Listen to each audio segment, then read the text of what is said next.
a secret organization that controls 190 countries. What if I told you that the greatest empire on earth isn't run by presidents or prime ministers? What if the real power lies in the hands of accountants sitting in a marble building in Washington, D.C.? This isn't a conspiracy theory. This is the ledger, and the ledger always wins. When we think about global power, we imagine armies, nuclear weapons, and diplomatic handshakes. But that's the surface. Underneath every empire, every revolution, and every collapse, there's a balance sheet. And right now, that balance sheet is controlled by an organization that most people barely understand. It's called the International Monetary Fund.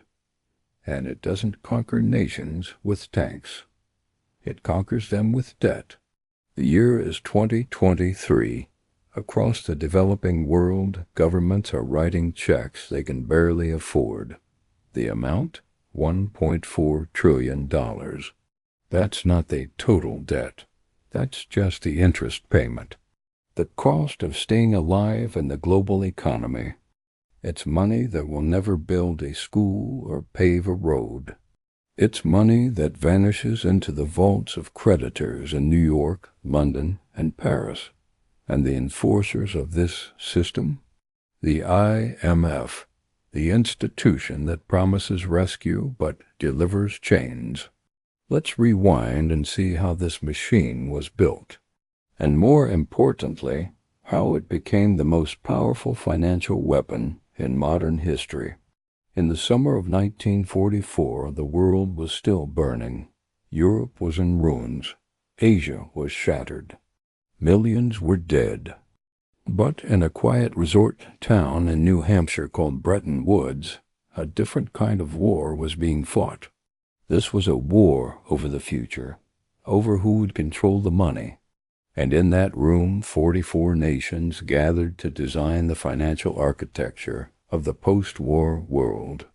Out of that conference came two institutions, the World Bank and the International Monetary Fund. The man behind the blueprint was a Harvard economist named Harry Dexter White. He was born poor, the son of Jewish immigrants. He didn't even go to college until he was 30, but by the end of World War II, he was one of the most powerful men in global finance, and the system he designed would shape the fate of nations for the next 80 years. At first, the IMF seemed noble. Its mission was simple. When a country ran into a financial crisis, when its currency collapsed or its imports exceeded exports, the IMF would step in with a short-term loan. Just enough to stabilize things, just enough to buy time. The key word was temporary. These loans were meant to be a bridge, not a prison. But as history shows us, temporary can stretch into decades, and bridges can become traps. For the first few decades, the system worked relatively well. The Bretton Woods framework kept currencies stable. The global economy rebuilt itself. But in the 1970s, everything changed. The Bretton Woods system collapsed. Oil prices exploded. Inflation spread like wildfire, and developing nations, desperate to keep their economies afloat, borrowed heavily. They borrowed from Western banks, they borrowed from governments, and they borrowed from the IMF. By the early 1980s, the debt had become a noose. What started as manageable loans turned into suffocating obligations. Interest rates in the United States soared to 18%. That meant every dollar borrowed years earlier now cost far more to repay. Across Latin America, Africa, and Eastern Europe, governments found themselves trapped. They couldn't pay, they couldn't default, and they couldn't escape. That's when the IMF changed the game. It wasn't just a lender anymore. It became a financial parole officer. The new loans came with conditions. lots of them. They called these conditions structural adjustment programs, reforms that promised economic recovery. But what they really delivered was submission. Here's how it worked. If a country wanted a bailout, it had to open its economy to foreign investors. It had to cut government spending. It had to sell state-owned companies to private corporations. It had to remove subsidies on food and fuel. It had to devalue its currency. It had to raise taxes. And it had to do all of this while repaying the debt. The IMF called this reform, but in practice it was a hostile takeover. The results were catastrophic. In country after country, the same pattern repeated. Unemployment skyrocketed. Local industries collapsed. Poverty spread. And foreign corporations swooped in to buy up the wreckage. Ports, mines, oil fields, telecom companies, all sold off at bargain prices. The profits flowed overseas. The debt stayed at home. Take Zambia, for example. Once one of the world's top copper producers, Zambia was pressured to privatize its mines in the 1990s. The IMF insisted it was necessary for efficiency. So the government sold the mines to foreign corporations.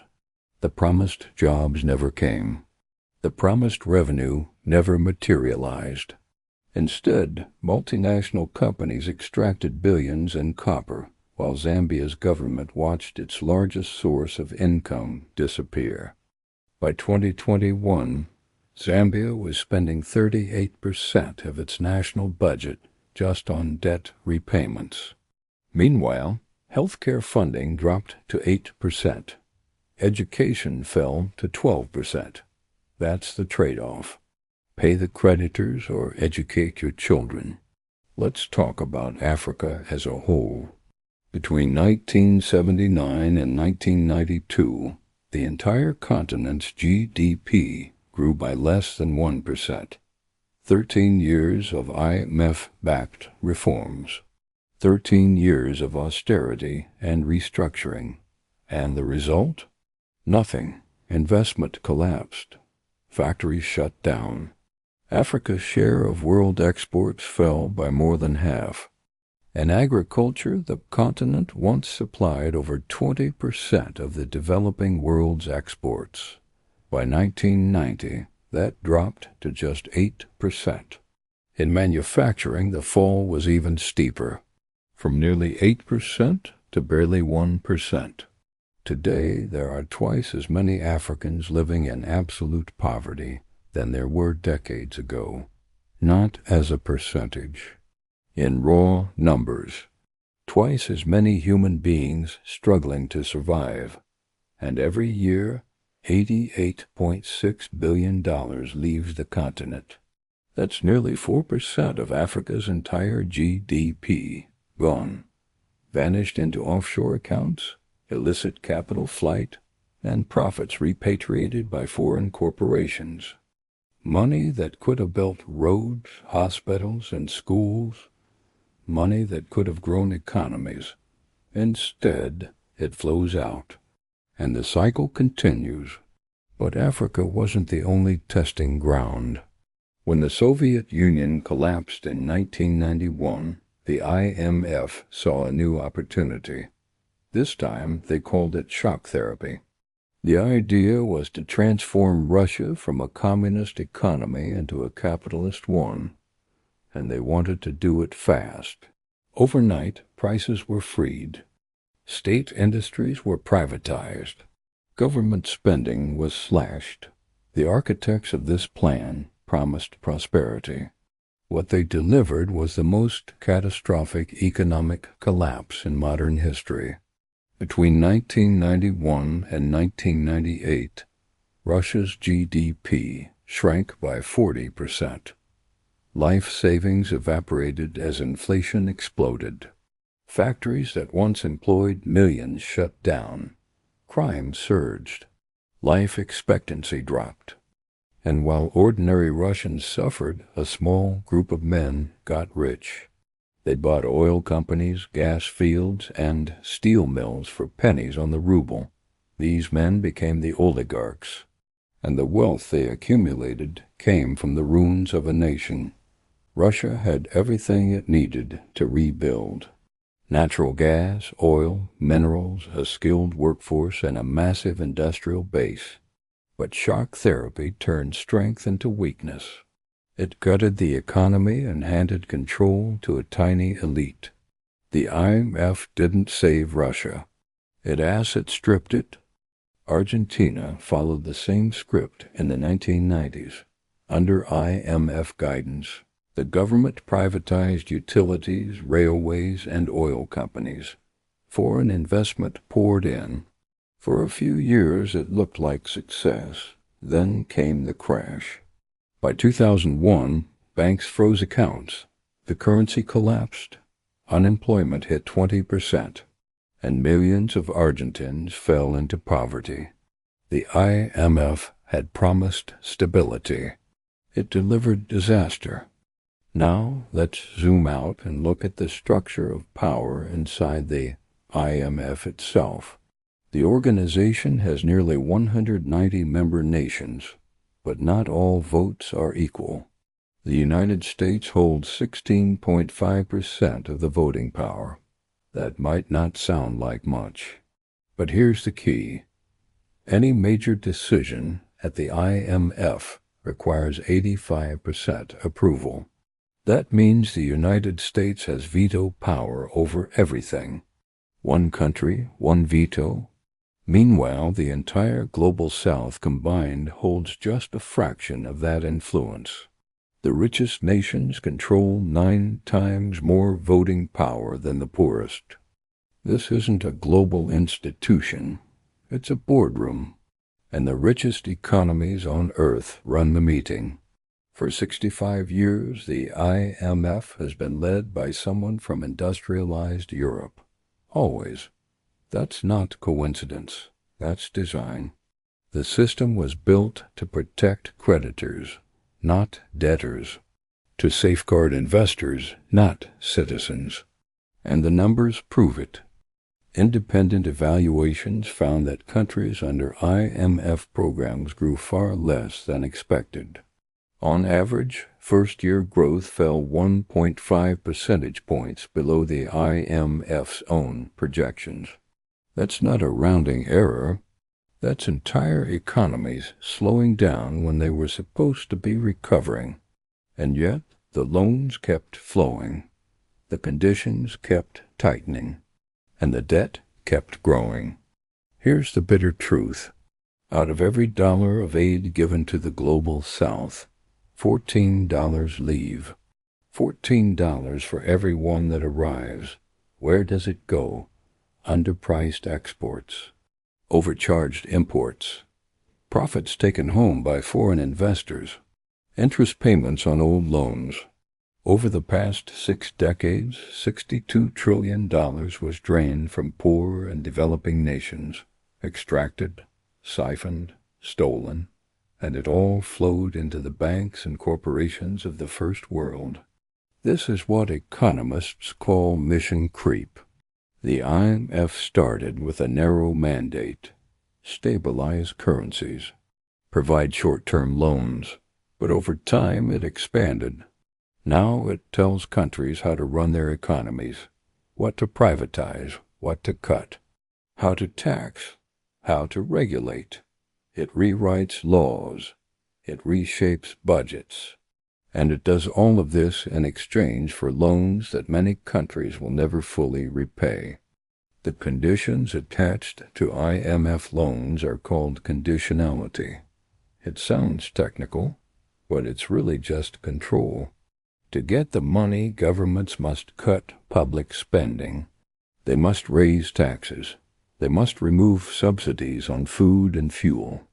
They must open markets to foreign competition. They must sell state assets. And they must do it all while meeting fiscal targets set by unelected officials thousands of miles away. If a country misses a target, the next installment of the loan is frozen. That threat alone is enough to keep governments in line, because without the IMF money, the economy collapses. The currency crashes, imports stop, the government falls. So leaders comply, they cut pensions, they freeze wages, they close hospitals, and they tell their citizens it's necessary, that there's no other choice, but there was a choice. The choice was made in Washington, not in the capital of the country suffering. Let's look at the human cost. When austerity hits, the poorest pay first. Funding for health care vanishes. Schools lose teachers. Clinics run out of medicine. Clean water becomes scarce. And entire generations grow up less educated, less healthy, and less capable of building the economies the IMF claims to save. This isn't reform, it's amputation, and the patient never fully recovers. Sovereignty is solvency. That's the rule. If you can't pay your debts, you lose control. You lose the ability to decide your own future. You become a client state, and the creditors become your rulers. This isn't colonialism with flags and soldiers. It's colonialism with spreadsheets and interest rates. And it's far more efficient. Today, nearly 60% of low-income countries face debt distress. That means they're struggling to meet their obligations. They're spending more on interest payments than on development. They're trapped in a cycle they can't escape. And the IMF is right there, offering another loan, another set of conditions, another turn of the screw. The system is designed to be inescapable. Borrow to survive, reform to borrow, and never quite pay off the principal. Just keep servicing the interest. Keep the money flowing upward. Keep the ledger balanced, because the ledger is all that matters. Not human lives, not national dignity, not sovereignty, just the ledger. Let's not pretend this is an accident. The IMF wasn't designed to help poor countries. It was designed to protect rich ones, to ensure that loans would be repaid, to make sure that debt wouldn't threaten the stability of Western banks. And it worked. Over the past 80 years, the system has funneled trillions of dollars from the poorest nations on earth into the financial centers of the richest. It's the greatest wealth transfer in history, and it's still happening. History is written by those who control the ledger, not by those who win battles or sign treaties, but by those who hold the debt. And right now, the IMF holds more debt than any institution in history. It controls the financial fate of nearly 190 countries. It shapes budgets, laws, and policies. It decides who gets to borrow and who gets cut off. It is, in every meaningful sense, a shadow government, one that operates without elections, without accountability, and without mercy. The question isn't whether the IMF has power. The question is whether that power is being used to save economies or to extract wealth. And the evidence overwhelmingly points to the latter. Because when you look at the numbers, when you follow the money, when you read the conditions buried in loan agreements, you see the same pattern again and again. Debt as control. Austerity as punishment. And extraction as policy. This is the machine, and it's still running. Right now, as you watch this, governments are negotiating with the IMF. They're agreeing to cut spending. They're selling assets. They're raising taxes on the poorest citizens. And they're doing it because they have no other choice. Because the alternative is collapse. And collapse means chaos. So they sign. They comply, and the cycle continues. The IMF will tell you it's about stability, about preventing crises, about helping nations get back on their feet. But the track record tells a different story. A story of economies hollowed out, of sovereignty surrendered, of generations sacrificed, and of wealth flowing upward, always upward, into the hands of those who already have the most. So when the IMF speaks of reform and recovery, ask yourself this: recovery for whom? Reform in whose interest? Because the answers to those questions reveal the truth. The IMF isn't saving economies, it's managing them. And the beneficiaries aren't the nations receiving loans. They're the creditors collecting interest, the corporations buying assets, and the financial elites who designed the system in the first place. This is a secret organization that controls 190 countries, not through force, not through ideology, but through debt, through interest rates, through conditions, through the simple, brutal logic of the ledger. And unless something changes, it will continue to control them for decades to come. Because in the end, sovereignty is solvency, and those who control the debt control the world. If you made it this far, you're now ahead of 99% of people who don't understand how global power really works. This isn't taught in schools. It's not covered in headlines. But it shapes everything. So subscribe to this channel. Because the more you understand the ledger, the more you understand the world. And the world is run by accountants, not generals. Remember that.